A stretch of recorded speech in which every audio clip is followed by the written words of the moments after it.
No one is illegal on stolen land. And wait, did she really just say that? Billie Eilish just called out the entire country on stage. But wait until you see where she actually lives. This is the definition of do as I say, not as I do. First of all, isn't that ironic? Massive gates keeping people out. I thought Billie didn't believe in borders.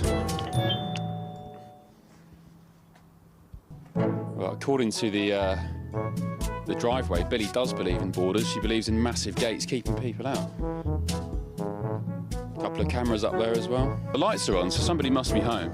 Let us in, please, Billie. We are here because this is stolen land, Billie, and we think we should be given access to your quite lovely $3 million mansion.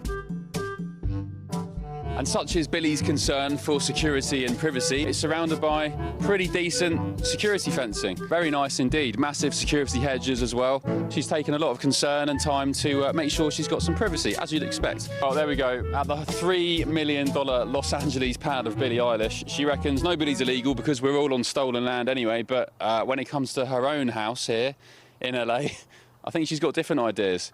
Look at the guy in the background trying to wrap his head around this. She's on a global stage claiming that nobody is illegal on stolen land. But the moment a reporter shows up at her multi-million-dollar Los Angeles mansion, the reality is a lot different. Did you catch those massive security gates? Those aren't exactly open borders. It's the ultimate irony, preaching about the illegitimacy of property while living behind high-tech fencing and heavy-duty security hedges to keep the public out. If the land is truly stolen and doesn't belong to her, why is she spending so much on privacy and borders to protect it? The reporter really exposed the disconnect here just by walking up to the driveway. It's easy to be a revolutionary when you're holding a Grammy, but it's a lot harder when someone asks to move into your backyard because nobody is illegal. The contrast between her speech and that $3 million fortress is honestly wild. Song of the Year. Congratulations, Billie Eilish. Wow, that is a Grammy that every artist wants, almost as much as Trump wants Greenland. Which makes sense, I mean, because Epstein's island is gone, he needs a new one to hang out with Bill Clinton, so... Oh, I told you it's my last year. What are you gonna do about it? This moment actually sent shockwaves through the legal world. Trevor Noah tried to land a massive punchline about Epstein's island, but he might have just walked himself right into a defamation lawsuit. You can feel the air leave the room for a second, because even in a crowd that loves a good political jab, that specific accusation is a massive legal boundary to cross. Slander isn't just a bad joke when you're broadcasting it to millions of people on a major network like CBS. Look at the faces in the audience. Some people are laughing, but others look like they know the lawyers are already drafting the paperwork. We've seen this play out before, where late-night hosts think they're untouchable because they're in a room full of people who agree with them. But the law doesn't care about your ratings. It's a high-stakes gamble for a few seconds of viral clout, and it looks like the consequences are going to be a lot more expensive than a gold trophy. well, as you guys know, I'm Irish, so it's cool to be here. I am not from here, obviously, but it's really cool to come somewhere and like everybody looks exactly like you. This clip from her time in Ireland is where the hypocrisy really starts to show. Did you hear her tone? She sounds so genuinely happy and relaxed because, in her own words, everybody looks exactly like you. It's fascinating because she spends so much of her time in America advocating for the exact opposite and calling anyone who values cultural homogeneity a bigot or a racist. Yet, the moment she steps foot in her ancestral homeland, she admits how cool and comforting it is to be surrounded by people who share her exact background and appearance. It really pulls back the curtain on the celebrity mindset. They want diversity for the masses, but they personally prefer the safety and familiarity of a homogeneous community.